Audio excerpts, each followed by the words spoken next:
countless other people in the English-speaking world who have thought seriously about the meaning of loyalty in any of its dimensions.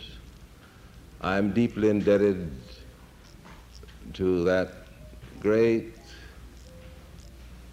winsome, and sometimes devastating philosopher, Josiah Royce, who during the early part of this century stated for the first time in definitive English the meaning of the philosophy of loyalty.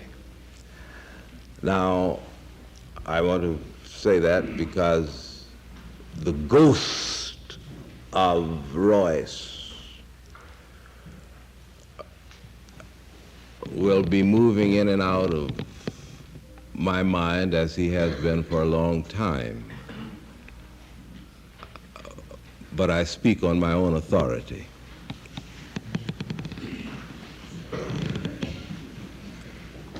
What I want to do this morning is to lay what seems to me to be the fundamental foundation for a consideration of this very important and crucial experience of the human spirit.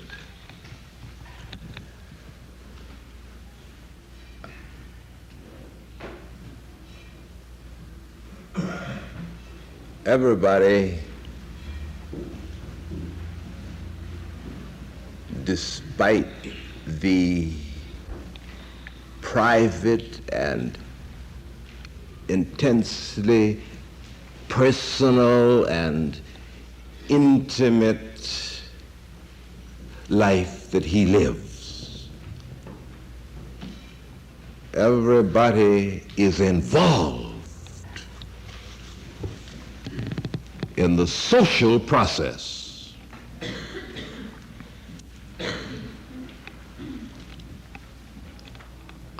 I am not ever alone.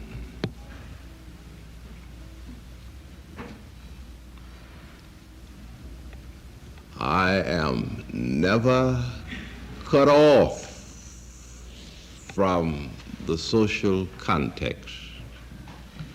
And therefore, I must start as a human being with a body of materials that are my heritage as a human being.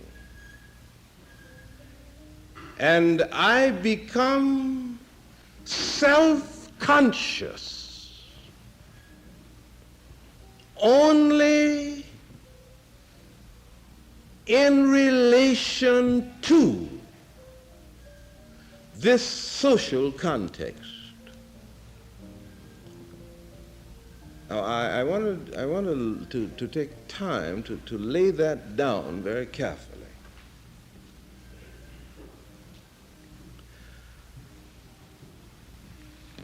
It is only when the little child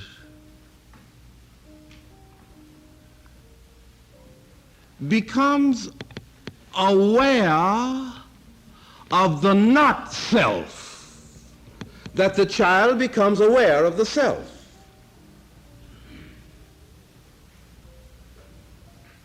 I often wonder what is going on in a little baby's mind when his eyes begin to be eyes, when he begins to see, not just expose his eyes to the world, but when he begins to narrow the thing down.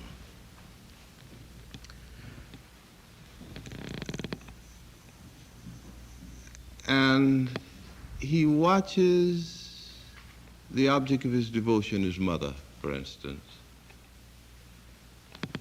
as she after administering to his need or cuddling him or whatever they may do, then she puts him down.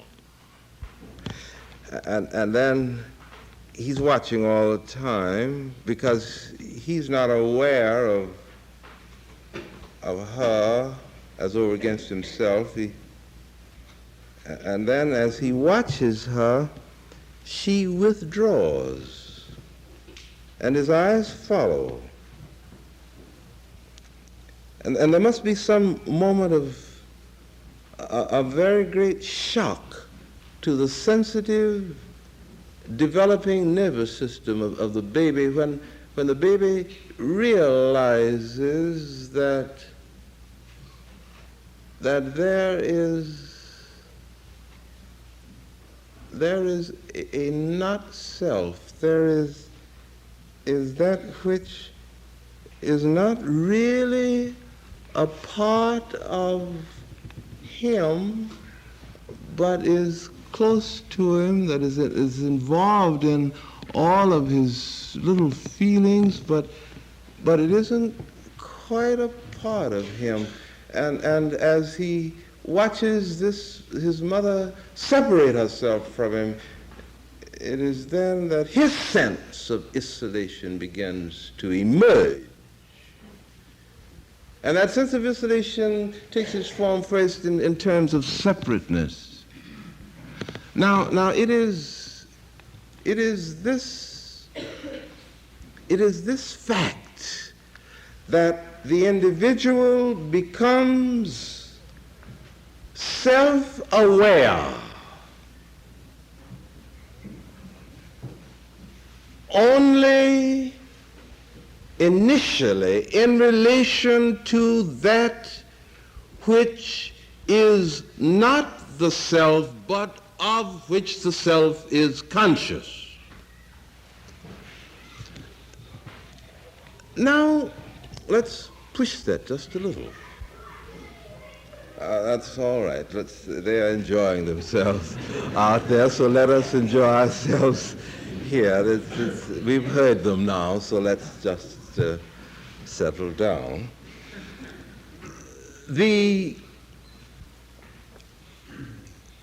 I become aware that I have a will of my own only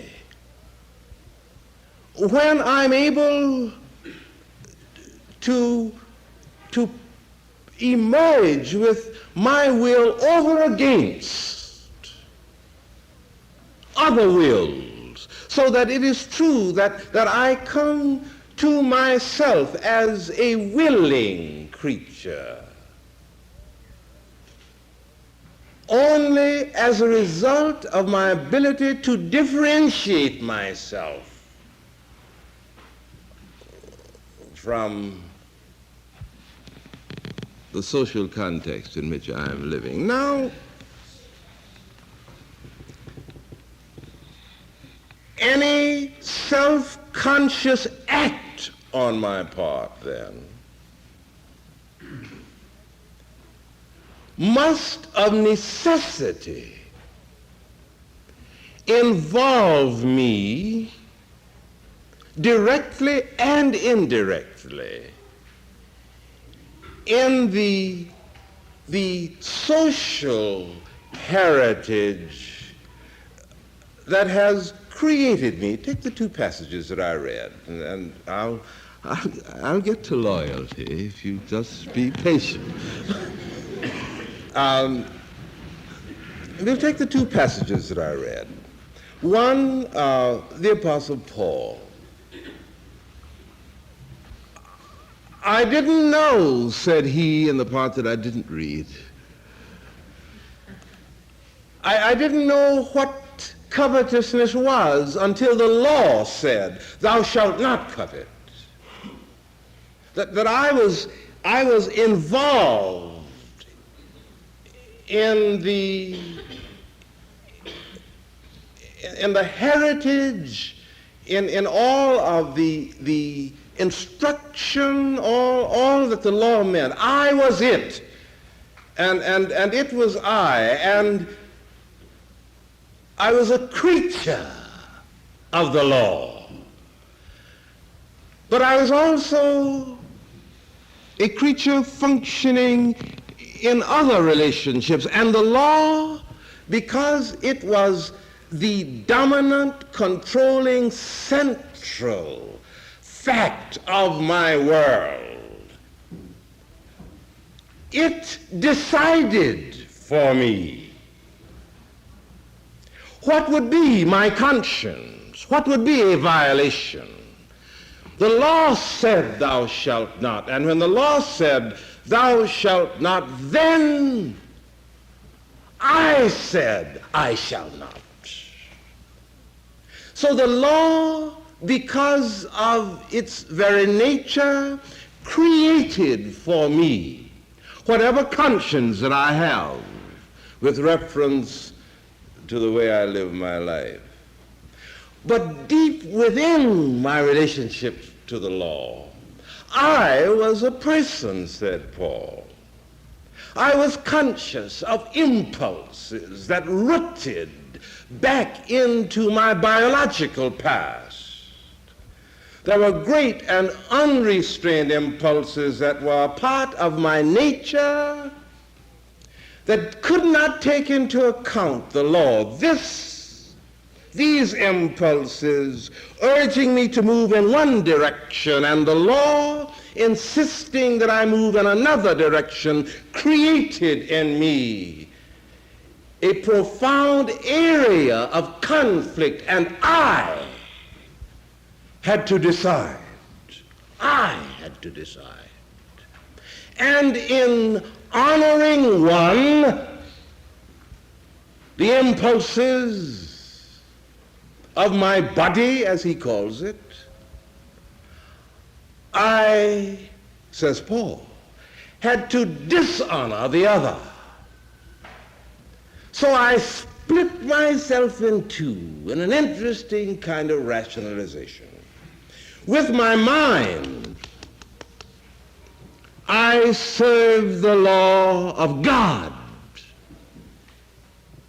while with my flesh, I serve the law of sin. And I can never find peace. I can never find happiness until I grasp willingly some transcending claim that will be for me so significant that in my relation to this claim, my frustrations are resolved. That's what he's saying. Who will deliver me from this body of death, this cleavage? Something, some dimension of synthesis that is capable of pulling together in the good old dialectic the thesis and the antithesis. And he says God can do that. And therefore, if I can respond as a self-conscious act to God, then that will resolve my difficulty. That's the way he dealt with it. Abraham Lincoln,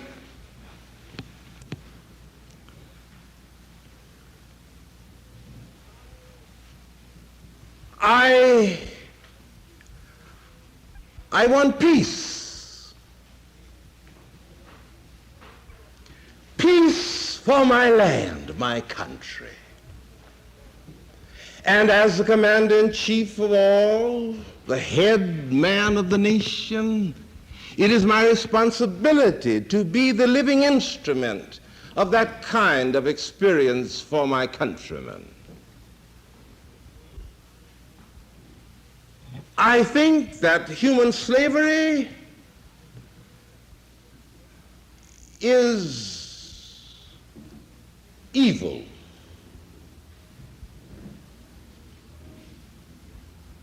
how can I get peace? How can I work for peace if on this issue of human slavery we are divided? We have lived for more than 100 years, half slave and half free. But this dichotomy has grown wider and wider and wider. The character of the divisiveness has become so devastating that at last we are involved in a great civil war.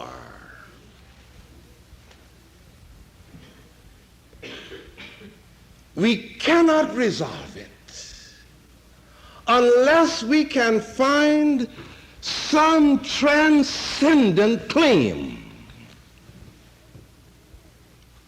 that pulls together the abolitionists and the slaveholders. And I've thought about it, said Lincoln, I've thought about it, and I don't see the answer. For me, the answer is the Union. And I've even said publicly that if in order to save the Union,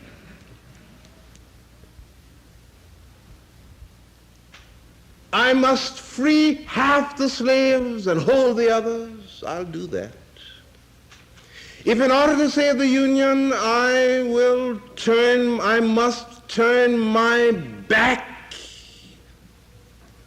upon what seems to me to be the direct moral imperative that is implicit from any gross or refined understanding of the meaning of the democratic dogma, I'll do that. For the Union is the transcendent demand that is the creative synthesis capable of pulling together, resolving the thesis and the antithesis. But nobody wants to go along with me right now. And I can't go on any longer. But what else am I going to do? I can't go on. And yet I must go on. Now, what is the meaning of all this? And I'll be through pretty soon.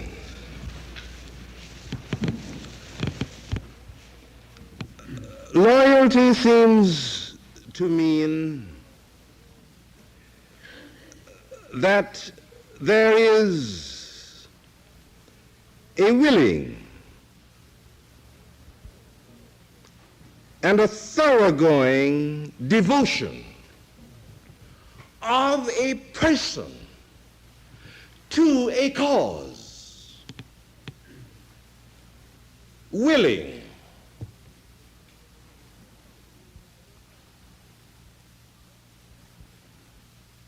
Therefore, you see, loyalty can never be effectively realized if it makes a demand in which the will cannot concur. Willing.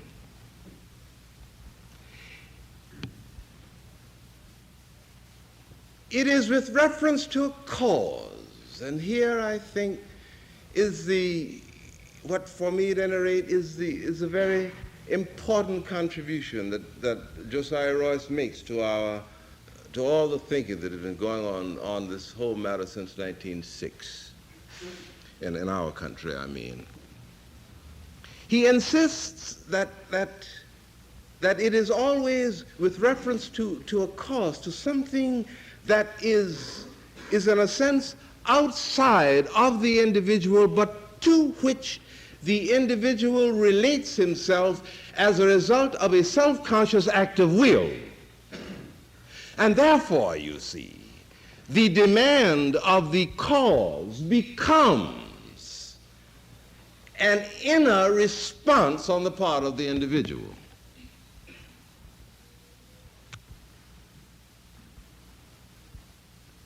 It is a willing and thoroughgoing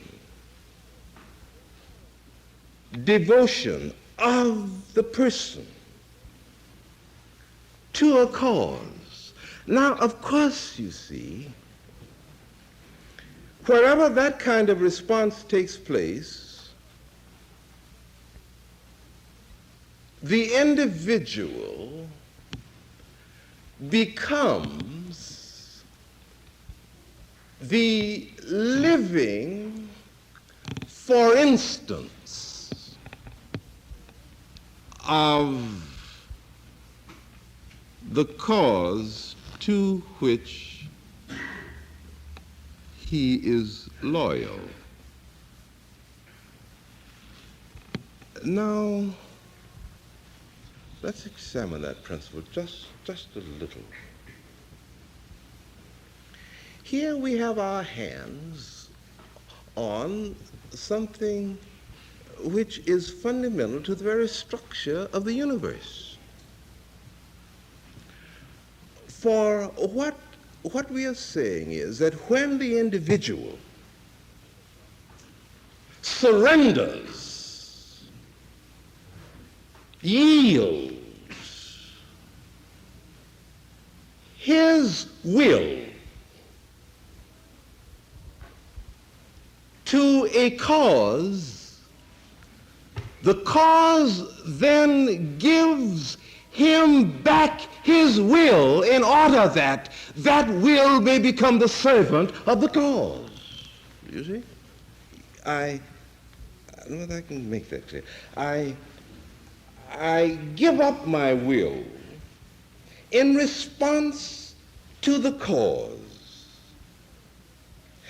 But the cause then to which I am devoted gives me back my will in order that I may put at the disposal of the cause all that I am. Now, you can do that to something that is not worthy of you. You can do that to something that isn't worthy of you at all.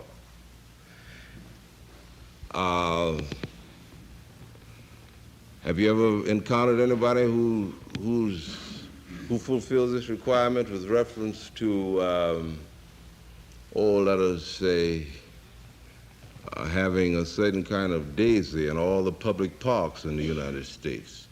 You know, just rather ridiculous. You've seen people who took just one little segment and it became their cause that served the purpose of doing what? Of galvanizing all of the fragmentary aspects of their lives into one whole. Galvanizing it into one unit so that this person now functions as a whole creature with reference to daisies.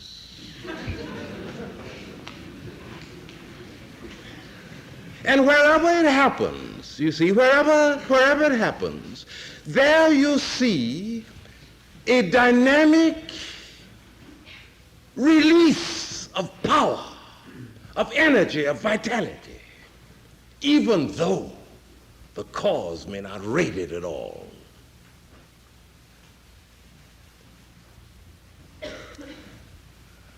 because this is the kind of universe that is so dynamic in character, that is essentially dynamic in character, and whenever any individual places at the disposal of any single end and gives to that end his self-surrender, then there is released in that individual the limitless power of the universe, so terrific in its character that it fuses all of the parts of the personality into a single whole. And that is why instinctively, again and again, we resist the impact and the pull of anything that is capable of doing that for us. We don't want it because we live in little fragments. And every little fragment is precious and intimate and wonderful. And we don't want to give it up. So we reduce our exposure to anything that will make, that will inspire in us a wholehearted response. We do that. That's what Augustine meant when he said, Lord, make me a good man. But not yet. Not yet. Not yet. Now, just one more little step, if you just please.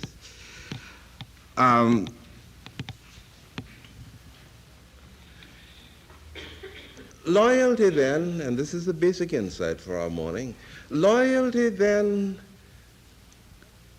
is a word that we use to describe what is essentially a spiritual phenomenon derived from the nature of the universe.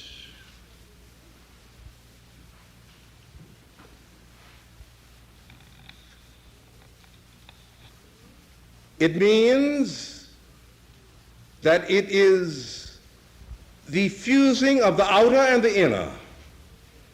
The cause to which I respond is external to me, and yet in some sense I participate in the cause because I am a social creature.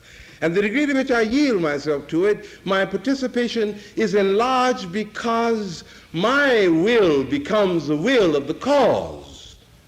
And the cause reinforms my will and gives it back to me, so that now it has staked out in me itself.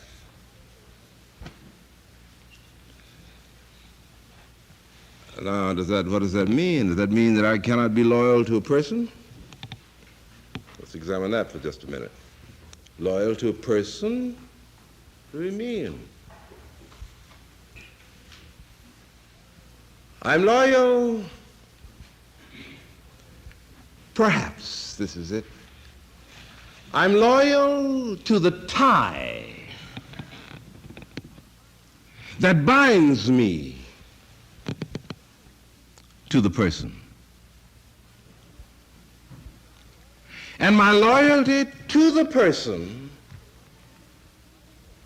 operates through the channel of the tie that relates me to the person.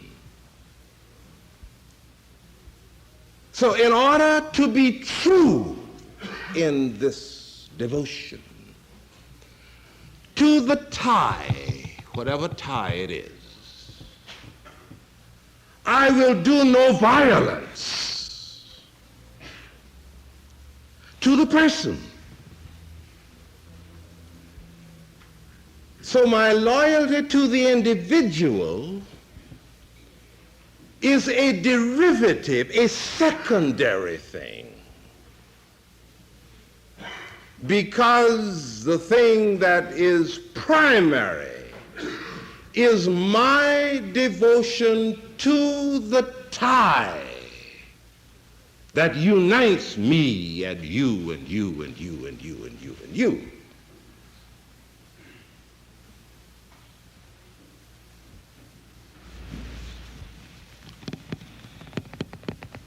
Paul felt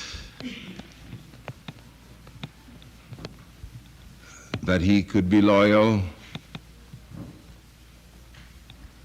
to Paul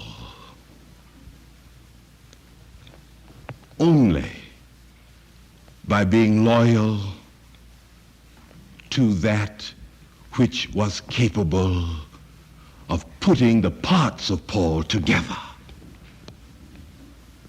Lincoln felt that he could be loyal to Lincoln and to the slaves, to the Confederacy, to the Union, and to himself, only by being loyal to the tie, the transcendent tie that made of his relationships in all these dimensions one collective and synthesized whole. And that is what loyalty means.